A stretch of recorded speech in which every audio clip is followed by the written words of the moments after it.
नमस्कार बंधुरा मिट्टू रान्नाघरे तुम्हादेर सबाइके स्वागत। आशा करछि तोमरा सबाई भालोई आछो। देखो आमार हाथे এই যে কচু দেখতে পাচ্ছ তোমরা, এই যে বিরাট বড় কচু। এই কচুটাকে আমি নিচের অংশটা এই যে এই জায়গাটা এই নিচের অংশটা ফেলে দেই, সেটা ফেলে না দিয়ে আজকে এই কচুটাই আমরা রান্না করে নেব। কিভাবে রান্না করে সুস্বাদু হবে সেটাই তোমাদের দেখাবো। দেখো এই যে আমরা এখন কচুটা কেটে নিচ্ছি। খুব বড় কচু, কাটতে একটু অসুবিধা হচ্ছে বটি হিসাবে।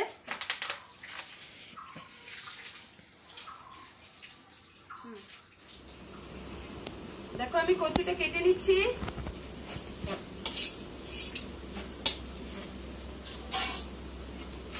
খালি এতটুকু অংশ ফেলে দেব আর সব অংশটাই নিয়ে নেব।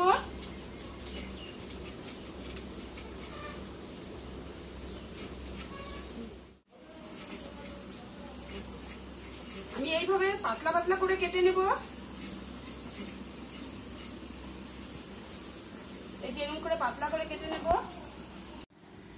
দেখো বন্ধুরা আমি কচুগুলোকে সুন্দর করে কেটে নিয়েছি, এখন এগুলোকে ধুয়ে নিচ্ছি। অনেক বন্ধুদেরই কিন্তু এই কচুটা ধোয়ার সময় হাত হয়তো চুলকায়, তার জন্য আমি এই জিনিসটা করে নিচ্ছি। দেখো এভাবে করলে আর তোমাদের চুলকবে না। কচুতে তো বিশেষ নোংরা থাকে না, সুন্দর করে কেটে রেখেছিলাম চোকলা ছাড়িয়ে, তো যার কারণে আমি এখন এইভাবে তুলে নিচ্ছি। দেখো এবার এই কাঁচা কচুটা বেটে নিতে যে যে উপকরণগুলো লাগছে সেগুলো একবার তোমাদের দেখিয়ে নিচ্ছি। তোমরা তো দেখতেই পাচ্ছ এখানে কচুগুলোকে সুন্দর করে আমি ধুয়ে নিলাম। এখানে কিন্তু আমি হাত ব্যবহার করব না। দেখো এখানে কাঁচা লঙ্কা লাগছে, রসুন লাগছে, আমি সুন্দর করে ধুয়ে নিয়েছি। দুটো ছোট ছোট পেঁয়াজ নিয়ে নিয়েছি। আর এখানে সরষের তেলে হবে, এটা সরষের তেলের বোতল। এই যে হলুদ, লবণ, আর কিছু লাগছে না। এই জিনিসগুলোকে আমি এখন এই যে মিক্সচারের মধ্যে বেটে নিচ্ছি। শিলপাটায় করব না, যদি কারো হাত চুলকোয়। কচু যেহেতু খেতে কিন্তু চুলকোয় না, কিন্তু কাঁচা কচুটা অনেক সময় হাতটা চুলকোয়, তো যার কারণে আমি মিক্সচারের মধ্যে এগুলো বেটে নিচ্ছি। দেখো আমরা এই যে কচুগুলোকে পেস্ট করে নিয়েছি সুন্দর, হাত দিয়ে কিন্তু ধরিনি, এই যে চামচের সাহায্যে বের করে নিয়েছি। এবার আমি পেঁয়াজ, রসুন আর লঙ্কাগুলোকে, কাঁচা লঙ্কাগুলোকে এগুলোকে আলাদা রাখছি।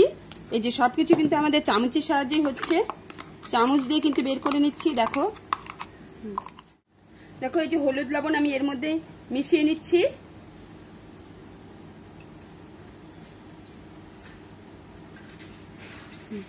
সুন্দর করে মিশিয়ে নিচ্ছি চামচের সাহায্যে।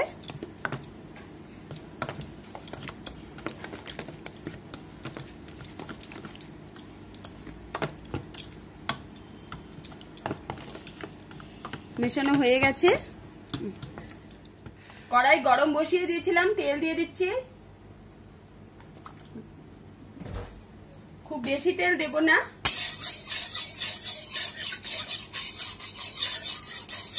যদি এটা পেঁয়াজ রসুন ছাড়া হয় তাহলে কিন্তু কালো জিরা দিতে হতো, কিন্তু যেহেতু আমি পেঁয়াজ রসুন দিচ্ছি যার জন্য আমাকে কালো জিরা দিতে হবে না। এর মধ্যে আমি এই জিনিসগুলো দিয়ে দিচ্ছি। ফার্স্টে কিন্তু কচু বাটাটা দেব, তারপরে কিন্তু মশলাগুলো দেব।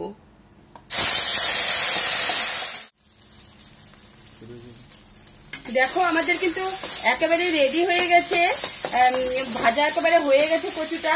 এখন এর মধ্যে রস কিন্তু একদম নেই, শুকিয়ে গেছে। এখন আমি এর মধ্যে এই যে মশলাটা, পেঁয়াজ, রসুন আর লঙ্কা যে বেটে নিয়েছিলাম সেটা দিয়ে দিচ্ছি।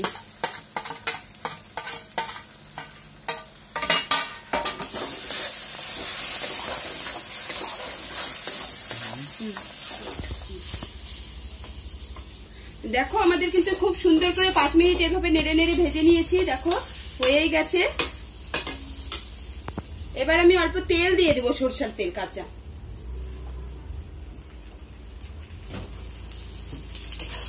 এই তেলটা কিন্তু সব থেকে শেষে দিতে হবে, তাহলে একটা তেলের সেন্ট হবে।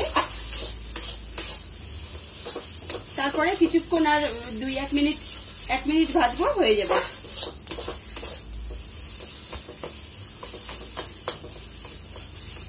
আমাদের কিন্তু দেখো একেবারেই এই কাঁচা কচু বাটা রেডি হয়ে গেছে। দেখো আমাদের কিন্তু একেবারে কাঁচা কচু বাটা রেডি হয়ে গেছে। আর এই কচু বাটাটা খুব সহজভাবেই হয়ে যায় আর খেতে কিন্তু খুব দারুণ লাগে। তো তোমাদের যদি আমাদের এই কচু বাটার রেসিপি ভালো লেগে থাকে তাহলে আমাদের ভিডিওটাকে একটা লাইক, আর আরো নতুন নতুন ভিডিও পেতে তোমরা যদি আমাদের চ্যানেলে নতুন হয়ে থাকো তাহলে আমাদের চ্যানেলটাকে একটা সাবস্ক্রাইব করে দিও। সবাই ভালো থাকবে, সুস্থ থাকবে, ধন্যবাদ।